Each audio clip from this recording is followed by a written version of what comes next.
Hey, how is everybody doing? This is Josh. I am here on behalf of No BS with Rob, Dustin, and Jeff. I'm going to kind of respond on some of the topics that they talked about on Wednesday. I was not feeling very well at all. Had to get into work that night, and I had to take a little time and get myself better. But I watched the show, over 2,000 views. That is incredible.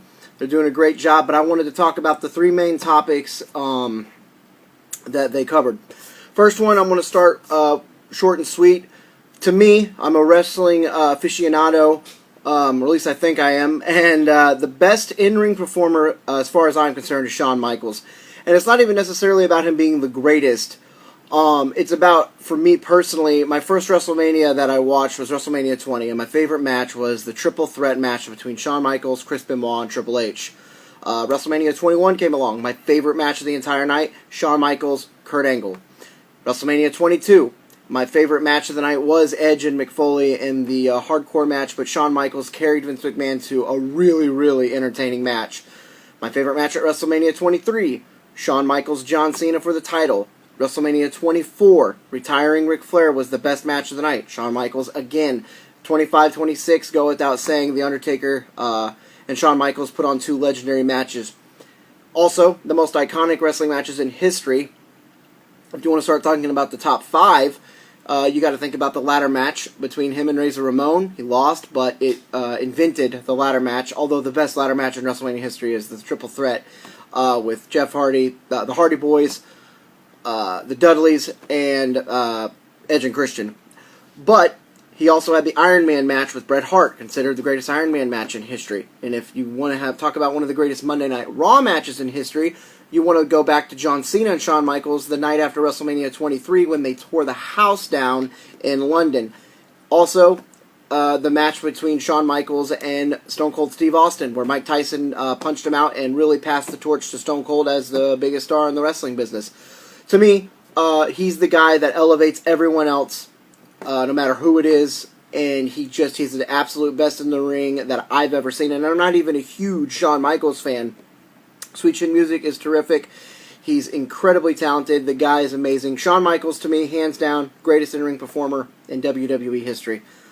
All right, the number one pick that I would ever, if I could have every NBA star in their prime, who would I take to start my team? Now, listen, I know I'm a LeBron guy, and everyone's going to give me shit for that, and that's fine. But whenever I want a player, who, with Michael Jordan, who is as lethal as there ever was, greatest scorer of all time, Kareem, the most unstoppable shot of all time in the sky hook, he was a dominant big man, Wilt, for his time, one of the most dominant athletes in history, Oscar Robinson was a triple-double machine. You've got Kobe Bryant, Shaquille O'Neal, Tim Duncan, the consummate professional. These guys are incredible, and I'm not taking anything away from them. My reasoning to take LeBron over Michael Jordan as the number one pick is because when I look at LeBron James, I look at how he elevates. I talk about Shawn Michaels in the wrestling ring. Whenever you have the ability to elevate other people around you and make them better, the way that LeBron has, it is unprecedented in the history of the National Basketball Association that somebody is able to do what LeBron does with the people around him.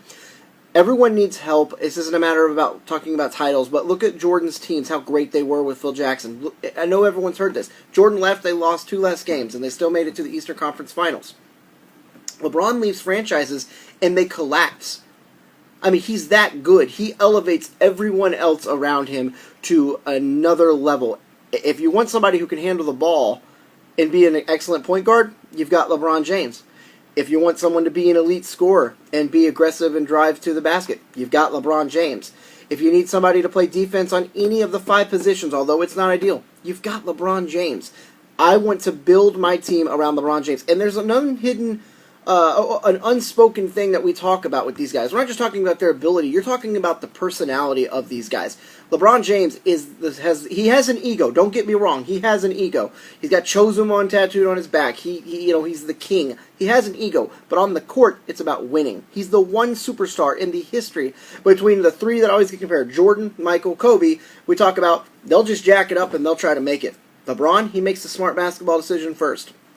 Some people like that in Kobe and Michael, where they said, fuck it, it's mine, I'm taking the shot. LeBron will sometimes have that mentality, but other times he makes a smart basketball move. He, to me, could coexist with any other superstar in the history of the National Basketball Association. Therefore, LeBron's my number 1 pick. Okay. Let me get a drink of water here. Okay. Dustin made a claim last week that LeBron James had not even surpassed Kobe Bryant. Well, here's the deal. First of all, I'm going to just throw this out there. I am tired of people diminishing another man's legacy to increase the legacy of somebody that they're defending. So when we talk Jordan and LeBron, or Jordan and Kobe, Kobe and LeBron, Magic and Larry Bird, we don't have to talk down about the other man's legacy, because that's not right. Because just what you accomplished doesn't diminish anything else that they accomplished. Just because Jordan had 6 rings and 5 MVPs and 10 scoring titles doesn't mean that Kobe having 5 rings, 1 MVP, and a couple of scoring titles makes it any less significant. There's still incredible, monumental achievements. Like, we have to quit doing this. And I'm not going to sit here and break down Kobe. I'm not going to sit here and break down Jordan or anyone else and say, well, this and that, this is the only reason they did this and they did that. But if we're going to be objective and we're going to talk about LeBron versus Kobe, then I have to lay out these numbers. I have to lay down my opinion, even though I'm not trying to show any disrespect to a Hall of Fame great in Kobe Bryant. So, all right. I'm not an analytics guy, okay? I'm not good with numbers, but I was on a NBA basketballreference.com, and it is the greatest analytical breakdown of professional basketball that there has ever been. It is insane. The numbers, they're mind-boggling. They have a couple of statistics on here that I want to read to Dustin and other people who maybe think Kobe has now, LeBron has yet to exceed Kobe. Okay, a true shooting percentage is a stat that measures the quality of shots and overall true percentage of the shots that they've taken.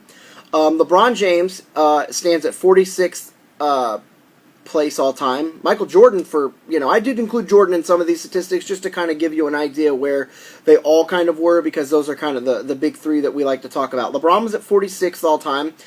MJ was at 83rd all time. Kobe Bryant is at 204th all time. Now, I will say this, they're only separated by a matter of 3 or 4%. So it's not that much. So I know I say 46 to 204. That's kind of more of me just kind of showing you there is a separation, even though it is minute. Okay.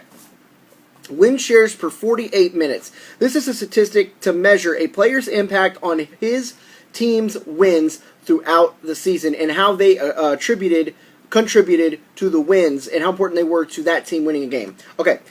Michael Jordan is first all-time with .250, and that's first. LeBron is 6th with .229. Now, that's a difference literally of .21, but it's still a measurable distance between first and 6th. Kobe Bryant is at 1.7, and he is at 57th. Michael 1, LeBron 6, Kobe 57th. Kobe Bryant has -2 in 2 of his seasons. And his highest that he ever had was 15.3 win shares per game. That was the highest he ever had. Or per season, pardon me. The lowest LeBron ever had was 5. Kobe had 3 that were .1 or below. .1 or below in 3 of his seasons. That's very telling. Okay, one of my favorite ones is VORP, and that is value above replacement. Now, what this does is takes the value of a player for his team based on what would happen if that player was replaced by an average player at that position for that season. So with LeBron James, his VORP for 2016, they would replace him with an average small forward of the year 2016, and that's how you get a value above replacement. It's a lot of analytics, but anyway, LeBron James is first all-time with 115. Michael Jordan is second with 104. There's only 2 other guys, I believe, do not quote me, Karl Malone and Kareem Abdul-Jabbar, who are in the hundreds. But they're behind Michael. And everyone else is below 100. Kobe is all the way down at 16th with 72. 72 is his rank. Or 72 total value above replacement. And that's 16th in NBA history. LeBron, 115. That's 43 more, if I'm doing the math correct. Might be underselling him. No, 43 I believe is correct. So, A true plus minus is a player's value on a game based on their offensive and defensive efficiency. So, this is per the season. This is like how many wins they had that season they were better or worse for, again, for that NBA season. LeBron James, all-time, is first with 9.15. Michael Jordan is second with 8.9. And Kobe Bryant at 3.9 is 36th. 3.9 to LeBron's 9.15. If you don't quite understand what the total plus minus is, just look it up yourself and you can kind of see what I'm talking about. Okay, other one that I really like is PER. Everyone's heard that before. That's a player efficiency rating. That kind of takes into everything that a player does on the basketball court and puts it into like a QBR for the NFL. Michael Jordan is number one all time with 27.9. And then LeBron is second all time with 27.6. So 0.3 separates him and Michael Jordan. Kobe is 24th in NBA history. 24th. 22 behind LeBron at 22.9. Okay, now, I had written down on another statistic that I had that was about LeBron James and Kobe Bryant with their clutch shooting in the playoffs. And LeBron James actually is 8 of 19 with game-tying or go-ahead shots in the final 25 seconds of the fourth quarter in overtime of NBA playoffs. Kobe is 6 of 29. LeBron has a much higher percentage of clutch shooting than Kobe Bryant, and LeBron is tied with Michael Jordan for the most playoff buzzer beaters in NBA history. Okay, now Kobe Bryant, unfortunately, I didn't come prepared. I don't know how many he has exactly. These are buzzer beaters, not game-winning shots. I didn't know if he had any. At the most, I believe he has one. But LeBron and Jordan are tied for first. Just so people want to throw that out there about LeBron, or Kobe maybe being more clutch. Okay, one of the other things I wanted to point out was in 2004, in Kobe Bryant's 9th season, Shaquille O'Neal left. The Lakers went from 56 wins to 34. That is minus 22 in the win column. Kobe Bryant was still there. Most of the other roster was still there besides Karl Malone and Gary Payton, but they were old and washed up. But most of the roster was the same. They still had Phil, but Shaq left, and they went from 56 to 34, and they did not win a playoff series the next 3 seasons in Kobe Bryant's prime. They did not win another playoff series until Paul Gasol, Lamar Odom, and that roster was deep again. When LeBron left the Cavs in his 9th season, they went from 61 wins to 21. That's minus 40. That is value that is incomprehensible. Okay, so LeBron, to me, it's not even close. It's clearly much more valuable to his team than Kobe was. Now, Kobe is great. Do not get me wrong. Again, this is not to tear down Kobe Bryant. But Kobe Bryant played in 7 NBA Finals. He won 5. He was the best player in 2 of those. He was the Robin to Shaquille O'Neal's Batman in the 3 championships that he won with Shaq. He even admits that the 2 championships he won without Shaq are more important to him because it proved that he could do it without another Hall of Famer. And not just Hall of Famer, the most dominant basketball player on planet Earth at the time. LeBron James has played in 7 NBA Finals, and he has been the best player in those NBA Finals 5 times. I will take that and how he performed in those NBA Finals over being second fiddle to Shaquille O'Neal any day. Now, again, I'm not diminishing his championships. He still has 5 rings. That's legitimately the one thing that any Kobe fan can come to me with. But I will say, at least LeBron James was the best player in every finals he ever won.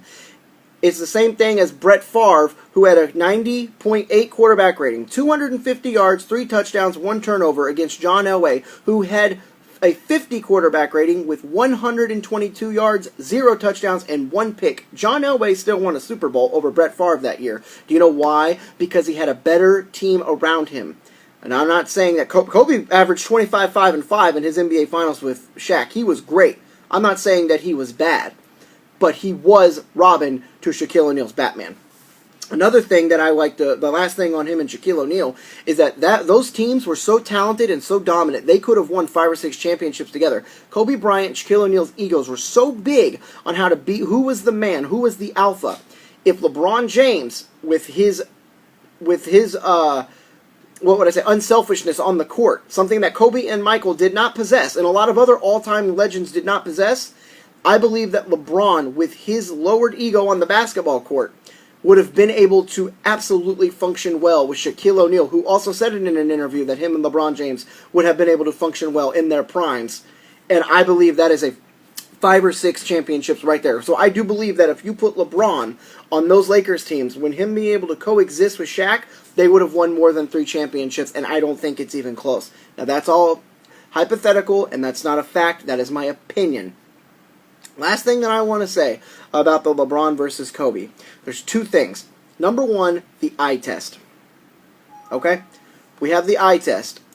For me personally, the eye test is LeBron James. Kobe Bryant is known as an elite scorer and an all-time legendary scorer. LeBron James almost averages 3 more points a game than Kobe Bryant on 1 less shot. Sorry, guys. There's a thing going on up here. So, that's really impressive to me. Whenever you talk about Kobe being an elite scorer and it's like LeBron, that's not even his best thing, and he still has more points per game on less attempted shots than Kobe Bryant. But I'll say this, the eye test, LeBron James is better than Kobe Bryant, just to me. Personally, he's a better basketball player. And at the end of the day, LeBron James has more points a game, more assists, more rebounds, more steals, more blocks. He's higher in true shooting percentage. He's higher in win shares per game. He's higher in the value above replacement. He has a better true plus minus. He has a better PER. And he has a better statistical advantage in every single category but free throw percentage in the playoffs and regular season. It's not even close. I'm sorry. LeBron James is a better basketball player than the legendary Black Mamba, who is one of the greats. But LeBron James is just that much better. Did I make any sense? That much better. I wanted it to sound cool whenever I sounded off, but I don't know. I think I messed it up. You guys get the point. So, on behalf of No BS with Rob and Dustin and Jeff, this is Josh, and hopefully I'm going to be able to make it next Wednesday and give Dustin a chance to respond to all these cold hard facts. Thank you guys. Take care.